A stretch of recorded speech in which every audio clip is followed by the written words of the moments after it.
All right, we are working on doing a multifunction steering wheel retrofit, and I don't know, I think I've done this about twice before, but it's been a couple years since I've done one. I do generally recommend buying the socket and this pre-made wiring harness from Kufatec, but there are some very important differences to note depending on what year your car is. So the only ones I've actually done have been, 2002 and newer cars, and this Kufatec harness is actually pre-wired basically for the early cars. So since it doesn't come with the new module, it's just the harness and the socket, I go ahead and go to pick and pull, and I'll get a socket out of the car that I'm going to be using that very control module from, and then you can actually easily see the difference in how they're wired. 90% of it's the same, but there are a couple omissions on the later ones. But then there's also an addition of these CAN bus wires, which the early cars don't use. So there's two different modules as well, depending on which version of the wiring you have. So the 451 is meant for the later cars, which is kind of 2002 and newer. The 452 is actually for the earlier cars. The biggest difference you can see here, pin 5 has a wire in it on the older wiring. There isn't one on the later cars. And then you also have these two top pins here on the other half. This one's actually a power input, a switch power, which we will still actually wire the other side for, but I'm probably going to go ahead and remove from this socket so it's not trying to power up this control module that doesn't actually need that switch power signal. And then this last one is actually the dimmer switch power signal that's input into the module, which you also don't need if you're wiring in, this older style module with CAN bus, because that's a signal that just simply comes to the module via CAN bus. So yeah, it's a little bit different. Trying to think of what else there is. I think the one gotcha I'm going to have is on all of these wires that are going to the firewall, the plenum connector station.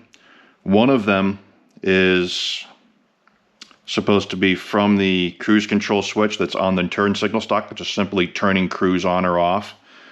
And it's supposed to also have a signal wire to this relay, which it does the way this is wired, but they didn't give me a place to jump in the actual switch itself from the actual stock. So I have to figure that out, because that information does need to come to this control module.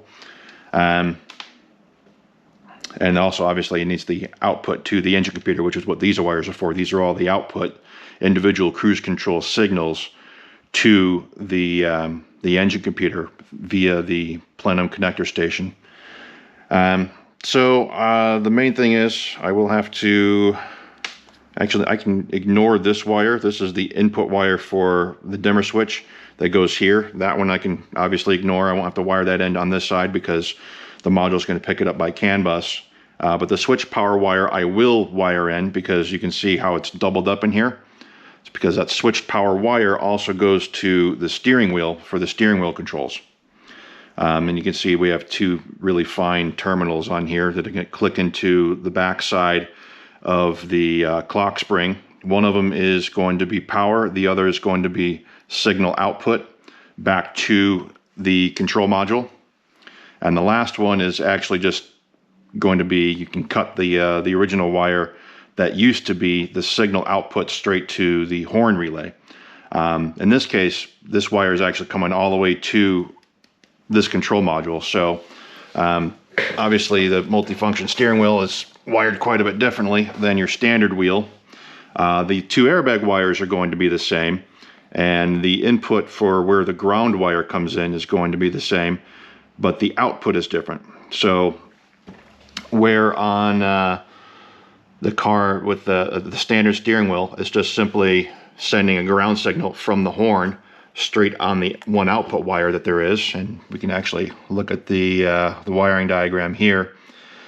Pin 3 was the output wire to that horn relay, and it's no longer going to be using that but that wire going to the horn relay is still going to exist right close to the clock spring since we're doing this retrofit. So we're just going to cut off that wire that used to be from the clock spring, and we're going to connect in that butt connector that they'd already have on here to the body harness side of that wire, and then it will go off to the horn relay from there. So the signal output that's from these multifunction steering wheels, there's only one single wire, so there's like only 5 wires total here. So all of these buttons, you know, volume up, down, channel up, down, cancel, set, resume, as well as accel, decel, and the horn itself. That's 8 different signals. They're all exiting on one single wire to this control module. Then it's up to this control module to figure out what to do with those particular signals. Is it just going to send signals to the radio on CAN bus as data packets, or is it going to transmit individual signal outputs to the plenum connector station for cruise control? So that's what we're going to be up to today. I just need to figure out this one last bit of where I'm going to connect in the on-off switch from the stalk to the wire that goes back to this module and also goes to the firewall here. And then we'll go ahead and put it all in the car. All right, well, I have made a little bit of a modification here. First off, I have indeed taken the switched signal power wire out of the back of the relay. Actually, you might notice I have the old relay socket that was out of the junkyard. As I was trying to figure out which way I wanted to approach wiring in the cruise on and off switch, I was actually trying to use, let me see if I can find that wire. This is actually the original wire that came with this socket that I got out of the junkyard.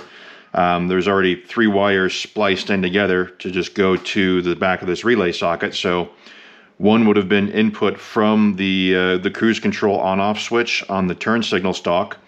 One would have been output to the instrument cluster for the cruise on-off light, which does not exist on the early cars. And the last one would have been the output to the plenum connector station, where the engine computer wiring harness would pick up that signal. So initially I thought maybe it would be good just to use this since it's already got wires spliced together.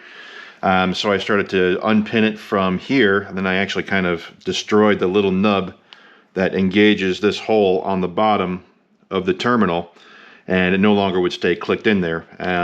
And I had also previously tried to fit this module into this socket that's aftermarket. It's like, looks like a nice 3D printed deal, but it's like all of these openings are just a little too snug. So this control module actually had a really hard time pressing in there anyway. I just didn't like the way that felt. So I made the executive decision to just go ahead and swap all of the pins into the OEM Volkswagen connector here.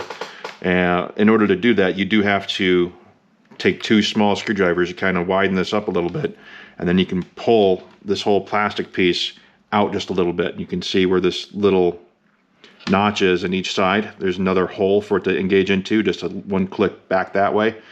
And when you do that, it just puts it in the position where these terminals can actually all be depinned and just pull straight out, and the new ones can go straight in. So I did all of that and swapped all of these pins over. The ones that I don't need, which includes our backlighting dimmer switch signal, as well as this terminal 15 signal. Again, I still need terminal 15. It just doesn't need to go to this relay on the later style that has CAN bus. So that can come over CAN bus as a signal along with the dimmer switch info. And then, of course, I think it might actually be this pin right here I also don't need. It would have been for, let me see here. No, so that's actually our input for backlighting, which I don't need either.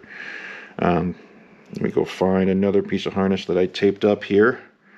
Here we go. The T2011. So this was actually originally supposed to be your kind of LIN bus connection from the control module straight to the back of the radio. But since the radio on the 2002 and newer cars is on this CAN bus, that goes to several different control modules in the car and the convenience system. You don't worry about using that wire anymore because this CAN bus wire is already going to the radio, and we already have it wired clicked into the back of this relay. So this being the later module, this will be outputting and receiving signals from the convenience system CAN bus wires here. So that makes this wire useless. But we do still need our switch power wire, simply because, actually this is a diagnosis wire, this is a K line, so we'll definitely still be using that too. But our switch power wire here, it's not going to be sending anything to power up this relay or signal it, because it's getting that signal already, but we still do need it to go to the steering column control module. So I believe it's pin 3 on here if I recall correctly. And actually the way they printed this wire, the 3 is so smushed on there, it almost looks like a 2. It threw me for a loop for a little bit. But yeah, this should be, I believe, our power in goes here to the back of the clock spring. And then this one is going to be our output signal from the control module that's in the steering wheel, and then comes back to the relay / control module for the steering column here for it to disseminate which signals are being sent and how to respond to it. Is it sending out an individual wire output for the cruise control to the engine computer, or is it sending the ground signal to the, actually this wire here would be our ground signal output to the horn relay, or is it sending data packets on the CAN bus for the radio to pick up? So we have all that figured out now. The switch power, actually, when I'm looking closely at it, it's supposed to come from fuse S5 on the side of the dash, and there's actually a couple of different things that use that for switched power, including the data link connector for the scan tool to plug into, and that will end up being kind of the easiest spot to splice into. And I'm already going to have another wire kind of going down that direction anyway, the K line one right here. So I'll just splice into wires probably pretty close to the data link connector, since they're just kind of easy to get to and give me exactly what I need for both the K-line diagnostic wire and our ignition switched power. And then we also have the ring terminals. One's going to be for ground. This one is actually our terminal 30, so I'll just put that in the bottom of the relay panel where there is straight battery power on a threaded terminal. And then this will just go up to one of the ground connector stations, which is also a nice threaded terminal. A nut will go over the top of that along with the several other grounds right there. So that'll all be easy enough. Other than that, and when it comes to these wires, the one thing I was having that trying to figure out in my mind how I wanted to wire it.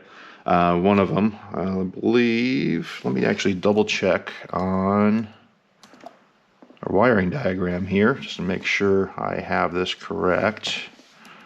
And while I'm talking here, so T10E pin 3. So look at T10-3 on here. It's one of the smaller ones.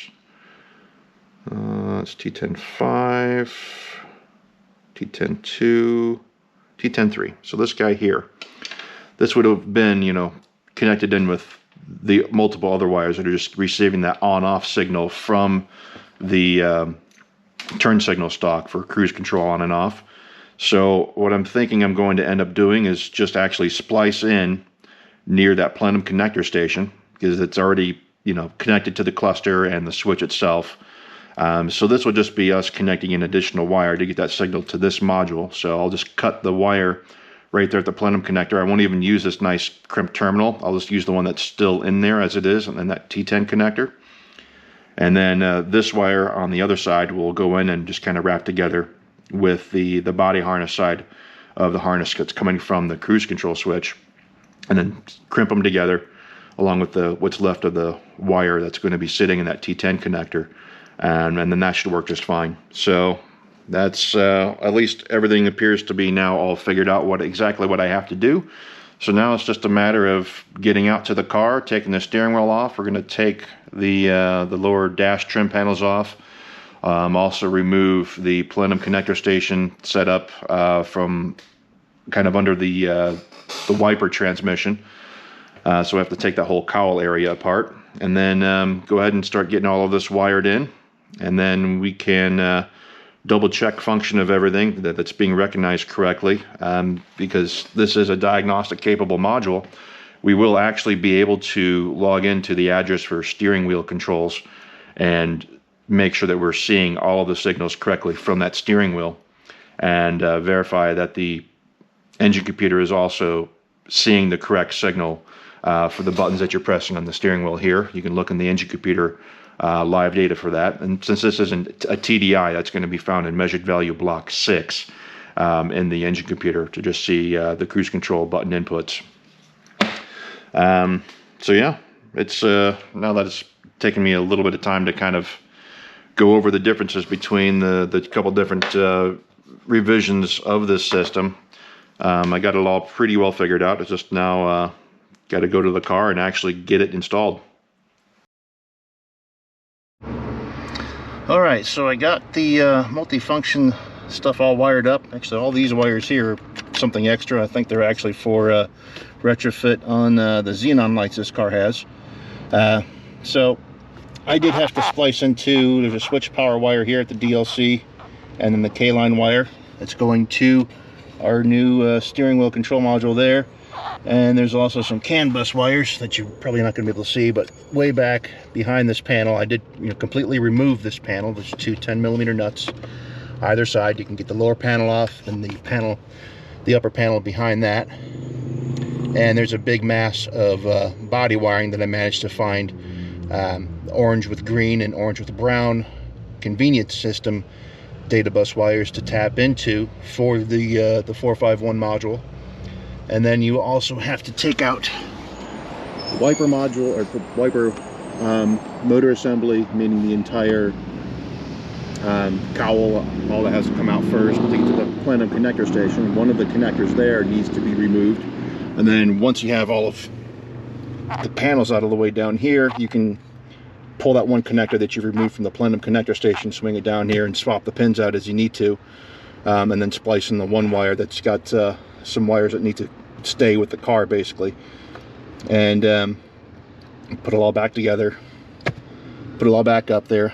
There's also one of the ground wires is here, and there's a constant power wire which you can just do in one of these threaded terminals. Not this one, this is load reduction all the way down here, but certainly these two are just straight battery power. That's a good place to tap into for the one wire that needs that. And then there's some wires that needed to be depinned and switched around right at the clock spring. Obviously I'm gonna have to take the steering wheel back off to get the trim back on, but I just wanted to hook it up as a test just to see, make sure before I do start putting everything else back together that everything is working the way it's supposed to. So that's what we're going to do right now. We're going to hook up the scan tool. Let me get this thing back on my head here.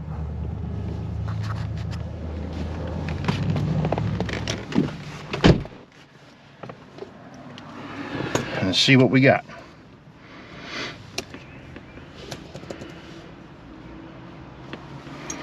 Turn the key on. We're going to set an airbag light because obviously the airbag's not in the steering wheel. Probably one of the first things you can do, we can go to the CAN gateway, address 19. Since there is a new module on the data bus system, it's not a bad idea on the 2002 to 2005 Mark IVs. You just go to coding, you resend the same coding that's there, and it's going to automatically rebuild the gateway install list. So that will now be looking for the steering wheel control module. And now we're going to go ahead and log into address 16 steering wheel. And there we go. This was an address that did not exist in this car previously. We're now talking to that module that's got the 451 printed on the top of it. Check for faults, make sure we got nothing in there. Controls and steering wheel, no communications. Let's clear that. So far so good. And go through measured values. So we have the volume buttons here. Quieter, louder, so that's recognizing that. Button down for the channel positions, recognizing that, no problem. And let's see if we have, there you go, so you have resume, okay, it's recognizing that. You have set, slash minus, recognizing that. Cancel button, it's recognizing that. And there's no telephone button. There's only the handful of buttons on these. So that's all good and working. We can even make sure the horn works. Okay, oops, sounds like we're missing a tone on this car. But yeah, everything appears to be wired exactly the way it should be. It is responding the way it should. I believe this radio is having a problem though. The adapter for it, I don't think is recognizing anything on the data bus. It's not translating it correctly. So yeah, so the buttons aren't responding. The Bluetooth doesn't connect. I'm gonna have to pull that radio out and get a different replacement adapter from Bowden for it to fix that on the RCN 210. But yeah, all of the buttons work.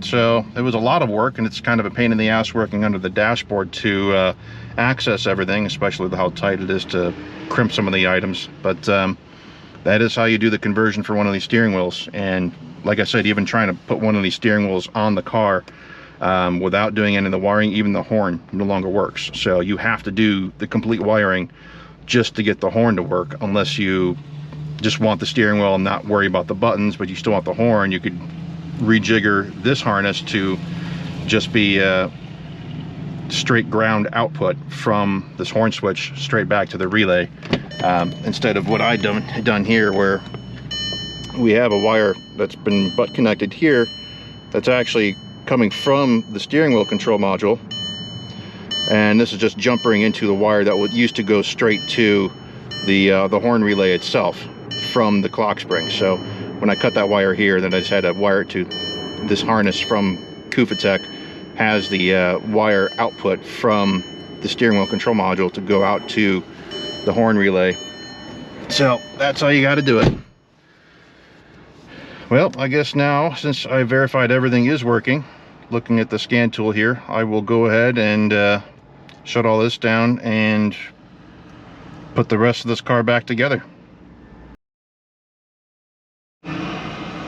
There was one more thing I forgot to check, and that is to go ahead and go into the engine computer and look at our cruise control inputs there. So I do that and we see our on-off switch, and now we want to make sure on the binary here that we're seeing all of our inputs from the steering wheel correctly, which we are. The binary is changing with every button press I'm doing, so everything is good to go there.